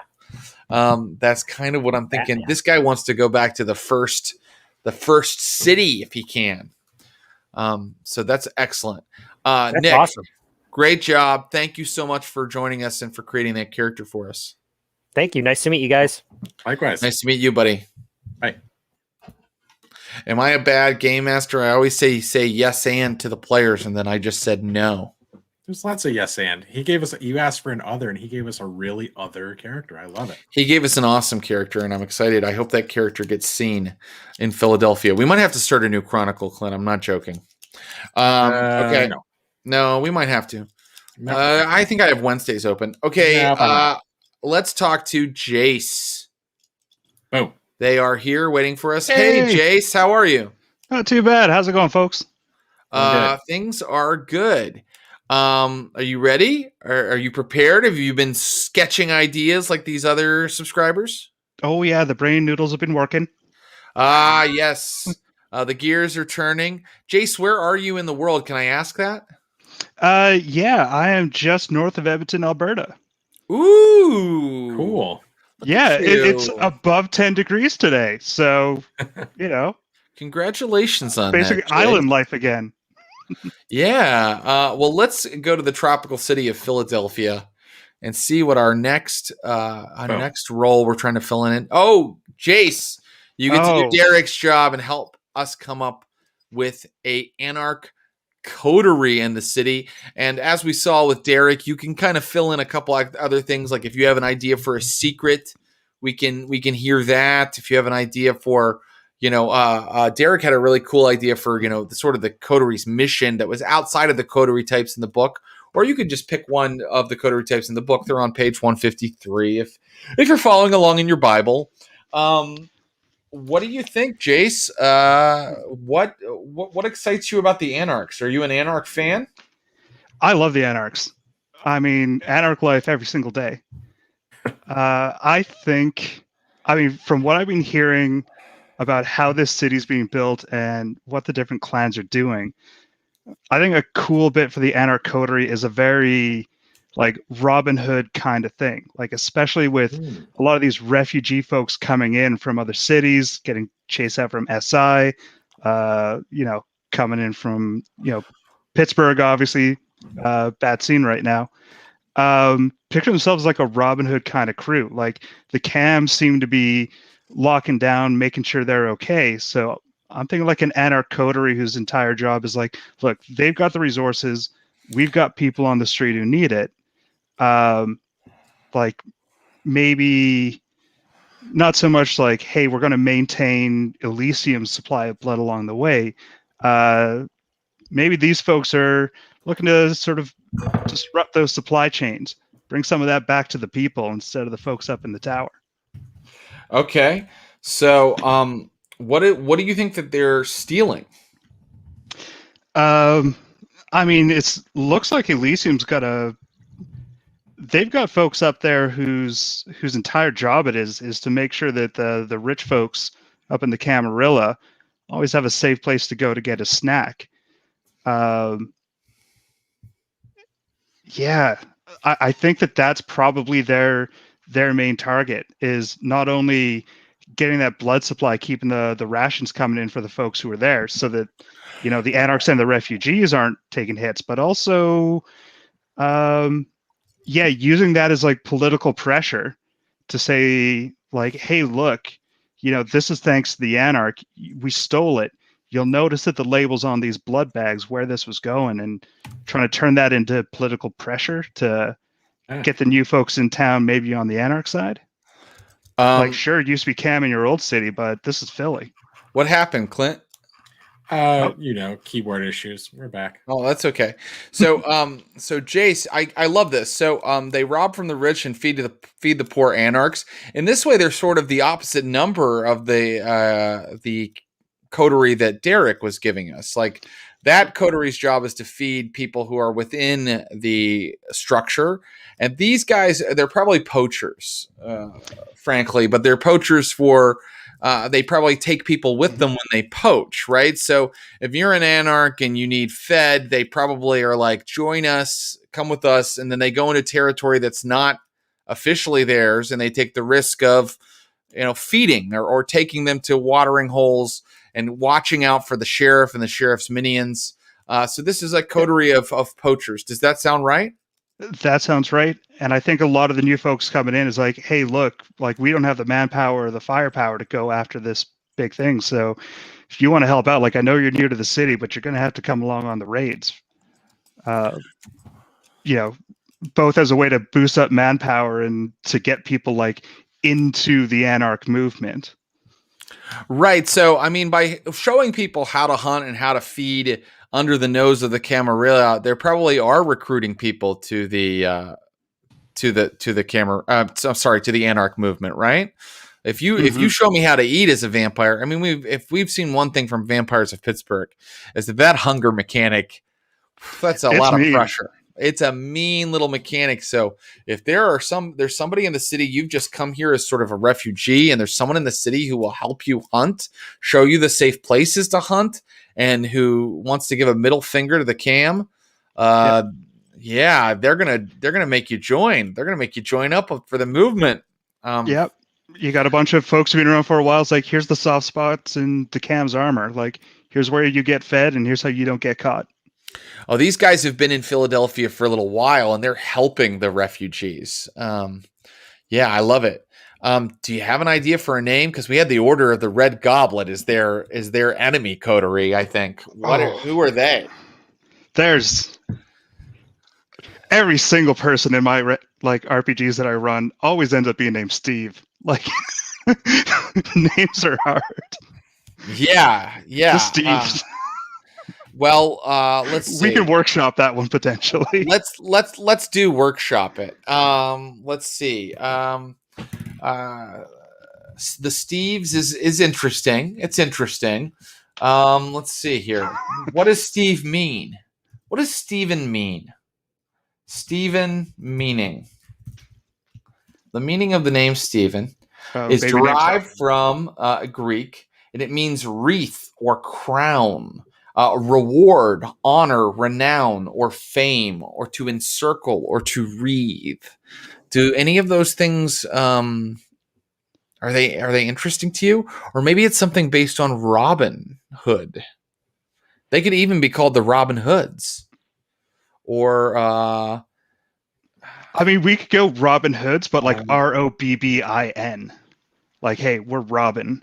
The Robin Hoods. Look, Anarchs tend to name them things like this, and name themselves things like this, and someone might roll their eyes, but the next thing they know, they're going to be drained of blood and laying in an alley somewhere. So I think Robin Hood's is great. What is this? Blotions 11. Blotions 11. Please erase Blotions 11. Robin Hood stays though. They're the Robin Hoods. Great. That's our Anarch Coterie. They have a lot of reason to come in conflict with everybody. We got a prince who's like, let's help people. And a sheriff who is just not able to catch them right now. Thank you, Jase. That's our Anarch Coterie. All right. Thanks, folks. See you in the chat. Bye. See you there. Okay. We've got 2 more entries left, and I'm really kind of excited about these because, guys, there aren't just vampires in Philadelphia. There are other things, just like there are in Pittsburgh. And a good buddy of mine gets to kind of fill in the first one. Let's bring in our good pal, Aldrin Cornejo. Hey, Jared. Hey, Clint. What's up, Aldrin? Aldrin, who had my first V5 book in his hot little hands. I brought it back from I brought it back from the Gen Con for him. Thank you for that, by the way. Like, that made my day. You're welcome. I'm just like a real generous guy that way. Aldrin, you get to have a fun time. I hope you're up on a different type of supernatural. How well do you know your entire World of Darkness? Pretty well, right? Yeah, pretty good.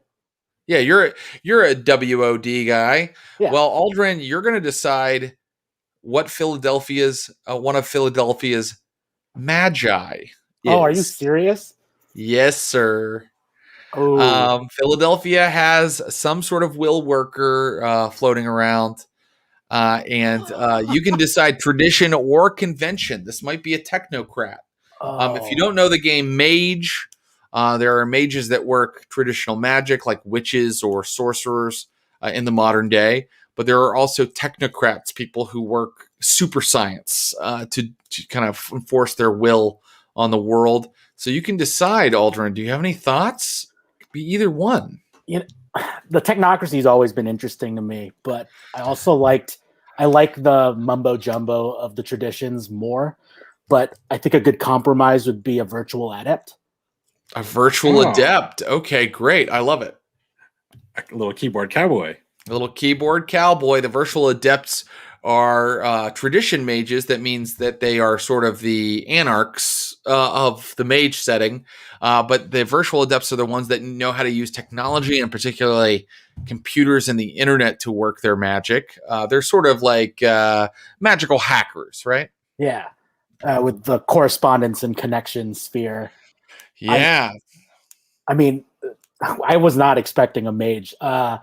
I feel like a virtual adept would be someone who'd be super interested in an upcoming or like an up and coming app that brings people together, because the correspondence sphere is all about connection and connectivity. So like Jen Brown's tech, early investor of Grouper.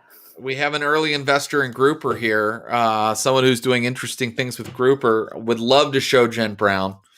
What does this person look like, and how do they identify? I mean, that's let's go simple. He, him. Okay. I don't know if this is cliche, but like my first thought was Kumail in Silicon Valley. Okay, so this is a no, don't write Kumail. Not exactly Kumail, but like yeah. Please no, stop it. Erase all of that right now.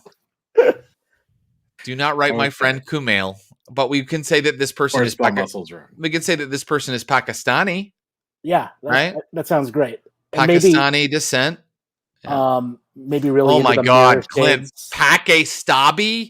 Yo, there we go. Okay. I begged you to not let me type on the stream, and here I am. Yes. Anything else about their appearance? People are more than. How does he dress? Sure. I think he's probably like post Matrix, but like on the cooler side, kind of like the Mirror Shades, likes a long coat kind of look. Okay. But maybe less like the stereotypical sci-fi look, but just kind of, I don't know. They have money. Okay. Well, let's say, I mean, look, Aldrin, great ideas, but do we really want our one virtual adept that we've introduced in any of these settings to dress just like the Matrix? Right. That is the most classic virtual adept. I mean, do you want to? Because it says a lot about this person, because that is sort of a style that, would have been in vogue when those films came out, which is a little while ago. And it says, so I'm fine with it, but it does say something about that person, right? It says that they kind of fall in for all of the hype and the kind of like movie magic of what they say that they are. I feel like that it would kind of play into the idea of like awakening mortals to, because the Matrix kind of like blew up. It was kind of like unique in that. So maybe he's still living in that like nostalgia of that movie, and like because it kind of woke people up to right. This black. No, Clint. Right, black trench coat and mirror shades. Aldrin wants a full Neo from the Matrix, and so he shall have it.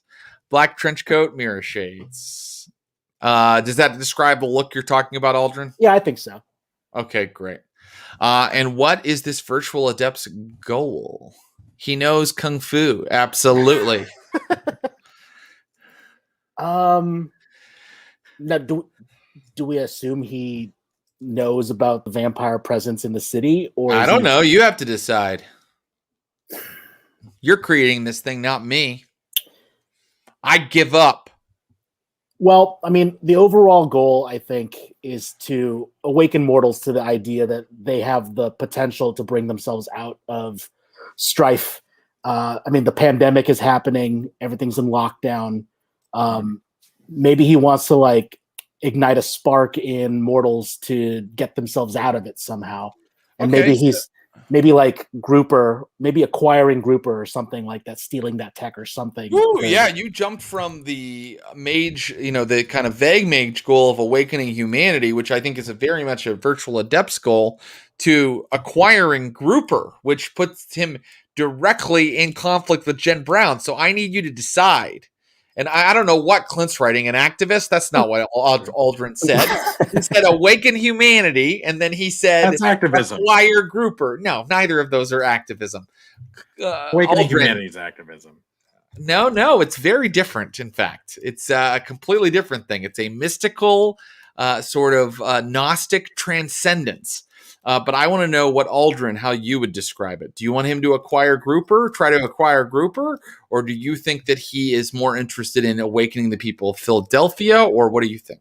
Well, I think the ends justifies the means. So I think he thinks that acquiring Grouper, making it like a super social network, will do that. But maybe he's not sure. I didn't think that someone would come in and be like, attack Lucius Ali, and Aldrin has come in and has been like, my character is attacking one of your characters. Okay, motherfucker, acquire Grouper. His goal is to acquire Grouper. And what is his secret? He can't actually access his correspondence sphere for some reason. That's completely insane. The whole thing that the virtual adepts do is correspondence sphere. He can't use his correspondence sphere? Maybe he has access to the other ones and there's something wrong with, maybe like correspondence hasn't been working for him as well as it should be. So he can't do space magic. Right. But he can still do the other spheres that he knows, but that one has like a block or something and he doesn't know why. Okay. Very interesting. I mean, like, this is very playable. I mean, like, I know that he won't use the usual virtual adept, like, distance magic. He has to get up close and personal with people, but that should be no problem since he thinks he knows Kung Fu and is a cyberpunk badass. Yeah. Who actually looks like Kumail. Don't write that down. I mean, I wasn't expecting this character. What a strange character. I was not expecting a mage. Thanks for that. That's awesome. Well, he's canon now. So thank you for our mage. And Aldrin, thank you for being a fan of the stream and for being my friend. Yeah, thank you. This is special. Aldrin, thanks. Corneo. See you, baby. This is like that Key and Peele sketch where they're going around naming gremlins in Gremlins 2. And that's a gremlin. Yeah, I should not have done that voice. Okay, that's the character that Key does, though. Peel. All right, it's in the movie. That's what he keeps saying. It's in the movie, exactly. It's in the movie. Let's bring in Benjamin. Benjamin, are you there, sir? Hello, sir. Hey, can you hear me? I can. How you doing? Great. How are you? Really good. How does all this strike you? Are you afraid to go to Philadelphia in the world of darkness, or are you psyched? As a mortal, I'd be very afraid. Kindred or K-Knight, kind of stoked. Yeah. Let's. Where are you, sir, Mr. Benjamin? I'm in Tampa, Florida. Oh, right on, right on. Florida. You know, they call it the Sunshine State. He's got a license plate. He knows. Let's go ahead and bring up what you're going to be coming up with. Hardest one. It is the hardest one, Benjamin. Benjamin, are you a big World of Darkness fan? Are you familiar with all the different lines going back into history, or are you kind of more of a new fan? Yes. I started with the video game, the original Bloodlines. Oh, nice. Okay, so that was some time ago. So if you're going that far back. Graduated to older editions of Vampire, and I'm running my first V5 game tomorrow. Very exciting. Awesome. Well, tonight you're going to create a supernatural we haven't seen in our Vampires of Pittsburgh game yet. Can you help me create a fairy? Oh, wow. Okay. Yeah. I know it's weird, but they are in the V5 book. Yep. If you look at the other supernaturals. And if you don't know about the different kiths or the seemings or anything like that, that's completely fine, because you can just kind of help me come up with like a creature, of dream. Think of goblins, think of trolls, think of sprites or like elves. Like that's what the Fae are, the changelings are in the world of darkness. But they hide their appearance behind a mortal visage. So unless you have like perhaps the sense the unseen power of Auspex in Vampire, you might not even be able to tell that they are a supernatural being. Okay. So are you a fantasy fan at all?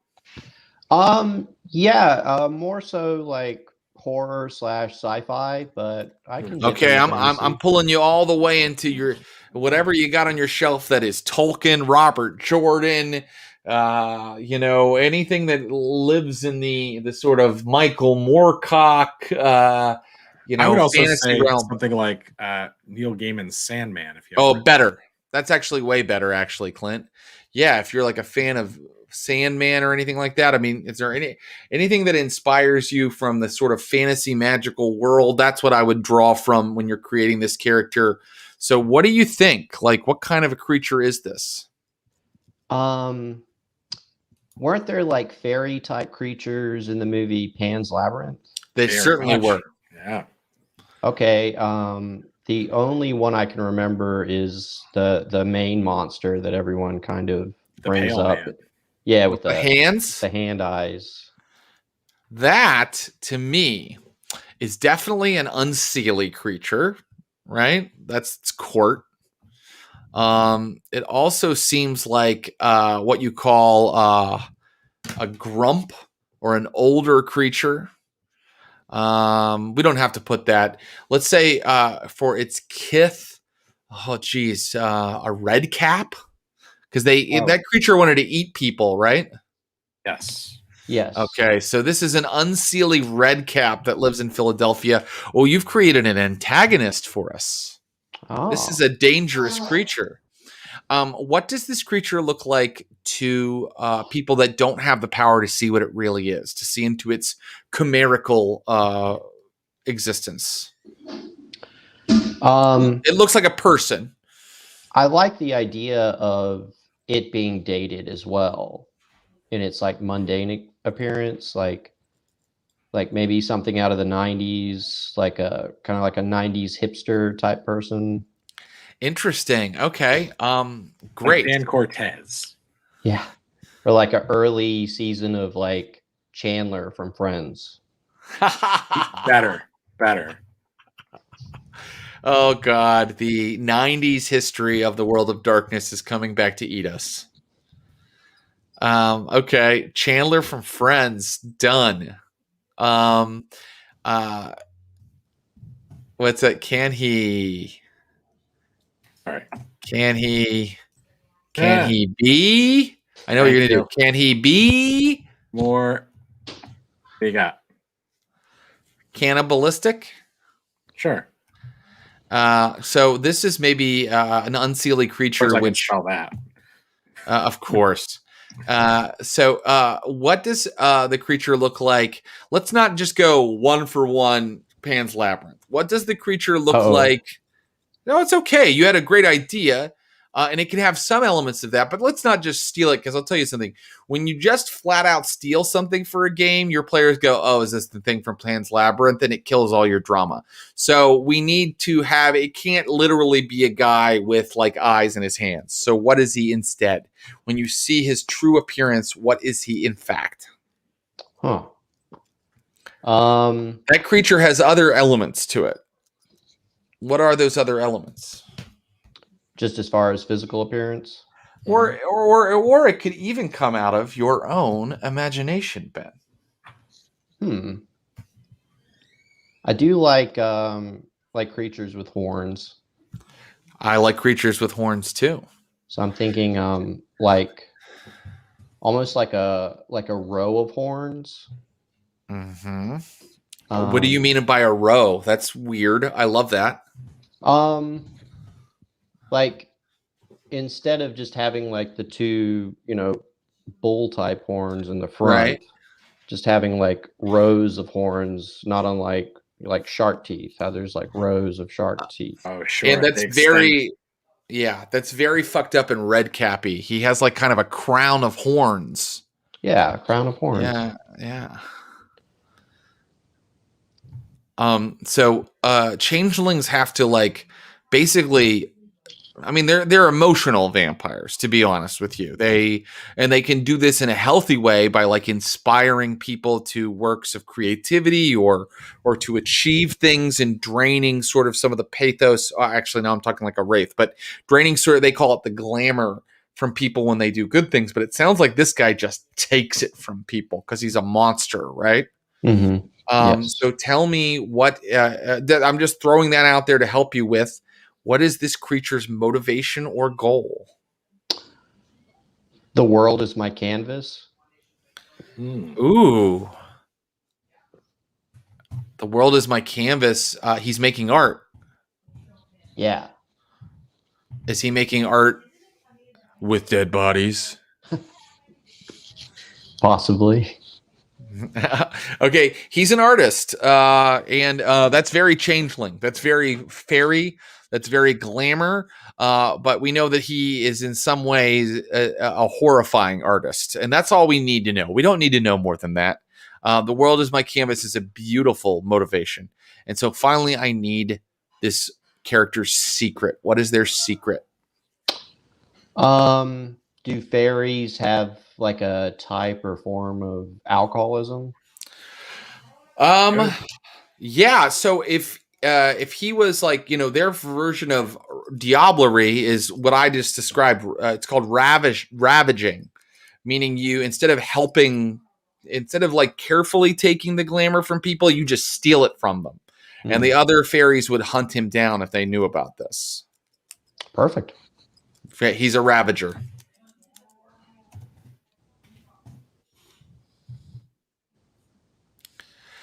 Oh my God. Well, you've created a fucking horrifying creature that's just wandering around Philadelphia looking like Chandler from fucking Friends. He looks like a nice young man. He looks like a nice young man. He's got like a sarcastic sense of humor. People think he's like kind of the funny, smart guy, like they're like, oh, I finally met like a really cool friend, like a guy I'd really like to move in with, a guy that's going to like, who sees the world the way I do. Like, he's not a dimwit like all these sheep. He sees the world with a sarcastic, cynical lens the way, he ravaged me. stole everything unique about me. He stole my soul power. Oh, what a terrifying monster. You are a sick fuck, Ben. That means a lot coming from me. I really appreciate know. that. Only our subscribers would be like, thank you for that compliment. Ben, thank you so much for helping us. I love that character, and I can't wait to incorporate them any way I can. Thank you. This is so much fun. I appreciate it. Dude, thank you. And thanks again. Thanks to everybody for being a part of this, but also for just watching or for just kind of like participating in the Stream of Blood in any way. Listen, we could have taken more people tonight, and we would have been in here for the long haul, and people would have been just kind of filling in one line at a time. We had 10 people who were brave enough, and I want to thank those people for being brave enough to hop on the stream. I know that's not easy, and you're put on the spot, and I'm sitting here yelling at you and calling you a sick fuck. But I thought, Clint, everybody was up to the task tonight. What do you think? Oh, absolutely! I'm super excited to write stories around these characters. This is going to be great. Absolutely, I completely agree. All of it is a surprise. All of it's not quite what I thought it would be, but it is compelling. I'm really compelled to find out more about these characters. And so if you have ideas for names, throw them into the It's Never Funny and Never Sunny in Philadelphia part of our Discord. Be sure to tell us that what one is characters... subscriber only, but we'll take names from anybody. So just in the Vampires of Pittsburgh. Yes. Channel Sorry, the Vampires of Pittsburgh Discord channel. And be sure to tell us who you're thinking the name should go to. If we don't get names for some characters, Clint and I will figure them out. And you will see these characters in action soon. We haven't yet scheduled Curtis Krieger's visit to Philadelphia, but it's coming soon. And beginning this week, I'll be playing some games with another group, the Glass Cannon Network. And you will see those games set in this setting fairly soon. So thanks again to everybody. And man, I love doing subscriber stuff. Let's do more. For sure. And this was all subscribers, so we can probably skip a lot of the show credits here. We are going to skip the show credits. I'm just going to say thank you again. And if you haven't already subscribed, please subscribe so you can join us next time. Thanks, everybody. I did not do a cool show closing video. It's okay, Clint. You can just hit the animation, buddy. All right. Goodbye forever.